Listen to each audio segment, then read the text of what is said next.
Welcome to Long Game, where we sit down with some of the most prolific athletes in pro sports to talk about legacy. My dad told me that I was going to be bigger, stronger, I'm going to hit more home runs than him. I didn't believe it. You were just all gas, no brakes. It's just expectation and standard. My dad was like, sports ain't the thing, son. You're just wasting your time. What do you want your legacy to be? If I'm just known as a fighter, I fail. And not just legacy under the bright lights, but in all aspects of their life, family, and business. Behind the bright lights, fighters are suffering. Basketball is not my pinnacle. I came from an environment that breeds champions. We worked with Dame, and we saw Dame every day. Everything you heard about him, that's what it is. My team here knows I want you to be great. If you're going to be mediocre, I don't want to be around you. Why is giving back so impactful for you? Why do I do it? Because somebody did it for me. We'll uncover how these athletes continue to make a lasting impact. This is Long Game.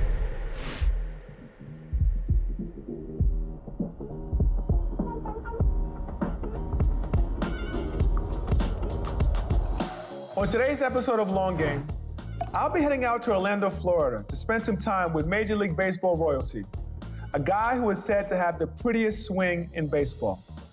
Ken Griffey Jr. grew up in Cincinnati, where he watched his father play an all-star role in the outfield for the Cincinnati Reds. Hits a fly ball twisting down the right field line. Griffey racing for it and makes the grab right up against the wall. At a young age, there was no doubt that Jr. was going to follow in the footsteps of his father. He had his sights set on the big leagues early on. After being selected by the Seattle Mariners, Jr. made his MLB debut in 1989 against the defending American League champion, the Oakland A's. Jr. doubled in his first at-bat. And that was just the beginning for the kid, who was already being seen as the new face of baseball in just his second season in the big leagues. Ken, welcome to Long Game. When we reached out to have this conversation, we asked you to find a place that had some meaning to you. We're here in this airport hangar. Tell us why. When I retired, before I retired, I learned how to fly. And, I figured that my kids were going to go to school somewhere in Florida. They picked Arizona, but I was already all in and flying because, most schools wouldn't take me because of who I am. So I ended up having to buy my plane first and then learn how to fly. But no, I learned to fly, got my license in 2007 and been flying ever since. So you're a pilot. And let's talk about your role as co-chairman of the AOPA Foundation's Hat in the Ring Society. It's a charitable foundation. What is your involvement? To get kids to fly. Kids who want to learn how to fly, give them opportunity, set them up with pilots and people who have done it, and get them in a position where they learn from the best people. And, for me, I learned from the best. And that was one of the things that being a partner with the AOPA was to get them to get to the best pilots. I don't know everything about baseball. I don't know everything about football. I don't know everything about flying. I have friends who do it for a living, and I rely on them. So trying to get these kids to meet certain people who do these things for a living is important for their growth. You feel like this is our obligation to give back. Where did that all come from? Growing up, I would see a lot of people at my house. I'd wake up one morning and you would see Willie Stargell eating Dale Murphy and all the Braves. And then when Barry Bonds came over, my mom said that she's only cooking for him on getaway day. I think he came in one time and hit 5 home runs in 3 days. She was like, and she cooked on him the day before. She was like, from here on out, you getting it on the way. You gonna beat up some other team. You're not gonna beat up our team.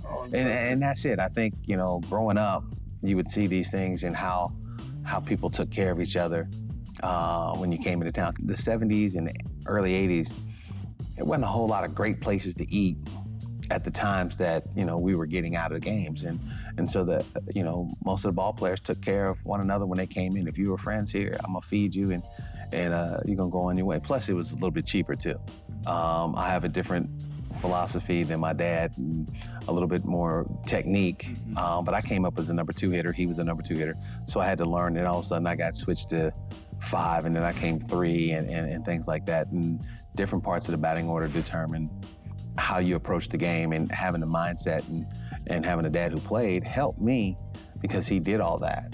My dad told me that I was gonna be bigger, stronger, I'm gonna hit more home runs than him. I didn't believe it. He told me that at 14. I wanted to, like I said, I wanted to model my game after him. But he saw bigger things. And I think that parents who are giving and willing and don't have a jealous bone in their body feel the same way I do. Is I want my kids to be better. I want their kids to be better. It's God-given talent or ability or no, it's an idea and people work on it. And it's the same thing about parenting. We've gone through the pitfalls. We're trying not to get you to bump your head a couple times. Yeah. You talk about your dad, and I know he was probably one of the, if not the biggest influences in your life, personally and professionally. From the standpoint of other mentors, who, from that standpoint, poured into you that you can say, hey, like, this was a part of my ecosystem other than your dad? No, I was in the big leagues at 19, so I had to rely on a lot of people. So you know, there's Dave Winfield, Ricky Henderson, Chili Davis, Mickey Brantley, Harold Reynolds, Alvin Davis, Dave Valley. I mean, Kirby Puckett. The list goes on. But they took the time, you know, when I go into their town, hey, we're going to eat. I'm picking you up at this time for lunch. And they would bring me to the ballpark and they would, you know, and they were like, you are not going to fail. You're too good of a baseball player to fail. And this is how it is to be a pro. This is what we need you to do. I had a lot of big brothers and uncles my first 2 years until my dad got there in 90. And then they sort of backed off because dad was there. Right. But for the first 18 months of my pro career, I had a lot of people in my ear, and there was no jealousy, I should say. It was, you're going to be successful, and here's the reason why.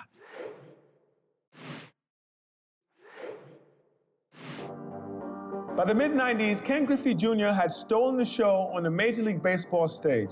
Not only was he one of the best on the field, but fans adored and admired his swag. That combination of skill and charisma breeds marketability.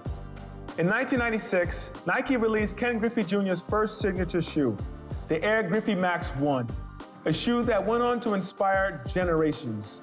This signature shoe deal at Nike had him in great company with the likes of Michael Jordan, Bo Jackson, and Deion Sanders.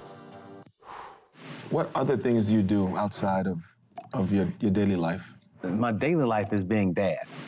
I tell everybody I lived my life as a pro, my dream, and now it's my turn to have other people live out their dreams. No, I mean, that adds to, one, I mean, you're a legendary dad, and then you're a legend, so I know it's hard to, but they see you as dad, and... Yeah, there's times where I'm dad, and then there's times that I'm Ken. What's the difference? Tell me. Well, the difference is if we're going somewhere, they want me to be Ken. That means we're cutting in front of the lines. Oh. You know, that means we're doing all the fun stuff. We're not waiting. And then there's times where I'm dad. Yeah, fall back. But if we go out in public, oh, they want me to be Ken. Oh yeah, they want the perks. You know, people, oh, you got to follow your dad. Your dad this, and you know, how come? You know, I get the question, how come your son didn't play baseball? I was like, because at the time he didn't like it. He didn't want to. And I'm not going to force my kids into doing something now. They did play baseball, but we just have one rule. You just started, and you got to finish out the year. No matter what happens, you just got to finish out the year. If you don't like it, then we'll go on to something else. You know, he said, I like football better. And I was like, okay.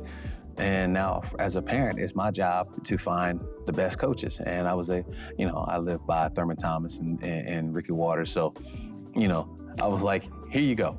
and then my daughter had Antonio Davis and D. Brown.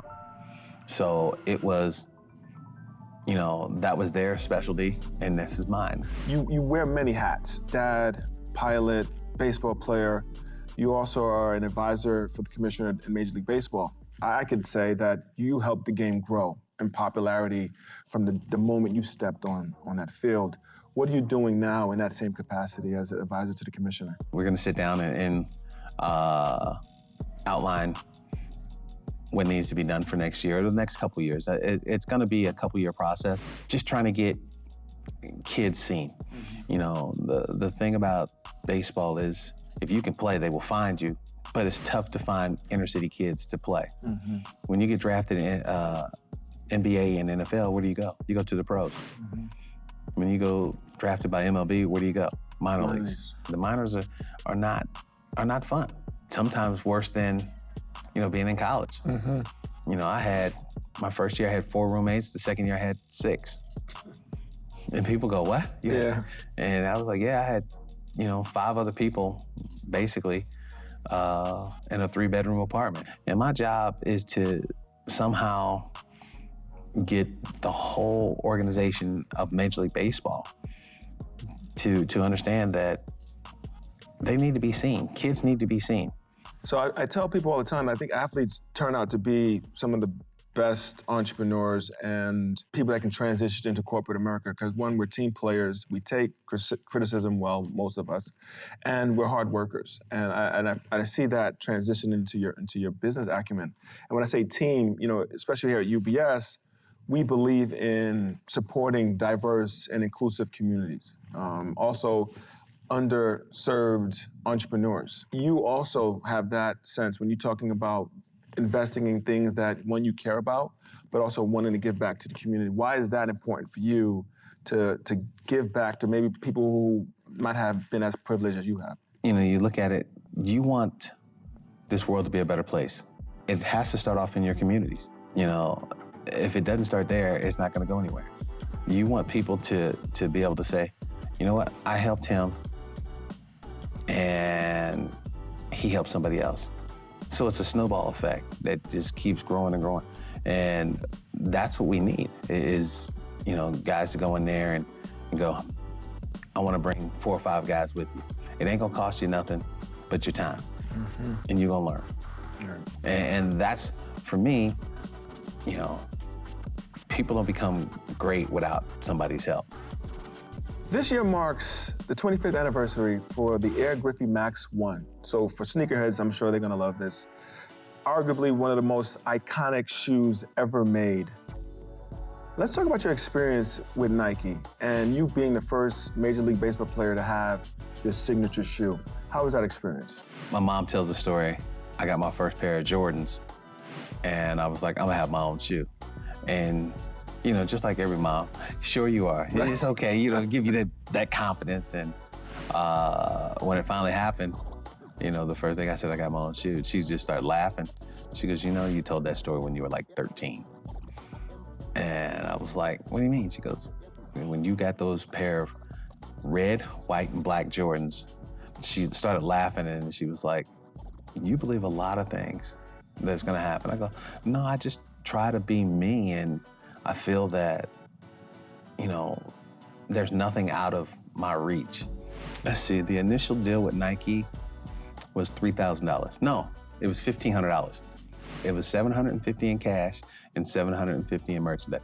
And at that time in 1989, I thought I was the man. I mean, I was like, a couple sweatsuits, some shoes, I was hooked up. And then my next year, I got $3 grand. And I was like, what? They doubled it? Right. Oh my, this is unbelievable. Ken Griffey Jr. has just hit his 400th career home run. The junior does it on his dad's birthday. That's some kind of birthday present. Ken Griffey Jr. was the first #1 overall draft pick to be elected into the Hall of Fame. But there are plenty of things that people may remember about Ken the Kid Griffey Jr. The swing, the backwards hat, or that magnetic smile. After a Hall of Fame career, I think it's time to hear from the man himself and to learn his definition of what legacy is and how he'd like to be remembered.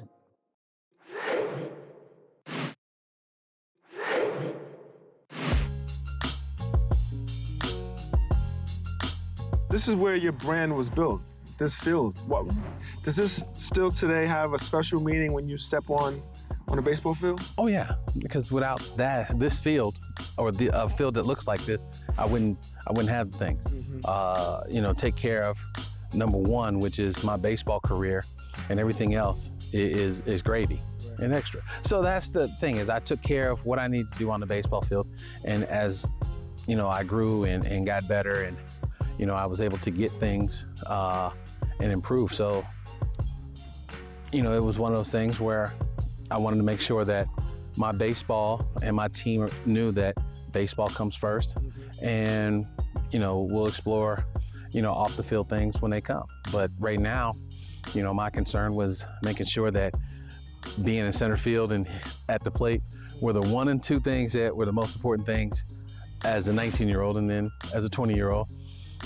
And then, you know, your values and things shift when you start having families and kids. And the older they get, it really goes to a 180. Like, you know, is it more important for me to be around the kids, or is it more important for me to play? And, you know, it gets to that tug of war, and, you know, eventually you go, all right, I'm going home. Yeah, get it. Ken, you've built an amazing brand.